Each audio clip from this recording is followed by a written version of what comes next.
বন্ধুরা বানিয়ে নিলাম বালুশাহী মিষ্টি। অনেক দিন ধরে বালুশাহী মিষ্টি খেতে ইচ্ছা করছিল, তাই বাড়িতে বানিয়ে নিলাম। এটা আমি প্রথমবার বানিয়েছি বন্ধুরা। মিষ্টি বানানোর জন্য একটা বাটিতে 2 কাপ ময়দা, 1 চা চামচ বেকিং পাউডার, হাফ চা চামচ বেকিং সোডা, 1 টেবিল চামচ চিনি, 2 টেবিল চামচ ঘি নিয়েছি।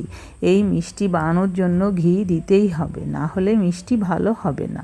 সব উপকরণগুলো ভালোভাবে মিশিয়ে ময়াম দিয়ে নিয়েছি। যখন হাতে মুঠ করলে এরকম হবে তখন জাল করা লিকুইড দুধ দিয়ে হালকা হাতে মেখে নিয়েছি। বেশি চাপাচাপি করা যাবে না, না হলে লেয়ারগুলো নষ্ট হয়ে যাবে। এভাবে একটা ডো করে নিয়েছি। তারপর এর থেকে অল্প অল্প নিয়ে হাত দিয়ে মাঝখানে ছিদ্র করে বালুশাহী মিষ্টির শেপ দিয়ে নিয়েছি। এভাবে সবগুলো বানিয়ে নিয়েছি বন্ধুরা। বেশি সমান করা যাবে না, তাহলে চিনির শিরা ভিতরে ঢুকবে না। তারপরে প্যানে তেল দিয়ে হালকা গরম অবস্থায় মিষ্টিগুলো দিয়ে দিতে হবে। হালকা আঁচে একটু সময় নিয়ে ভাজতে হবে, না হলে ভিতরে কাঁচা থাকবে। অন্য একটা প্যানে 1 কাপ চিনি আর 1 কাপ জল দিয়ে শিরার জন্য বসিয়ে দিয়েছি।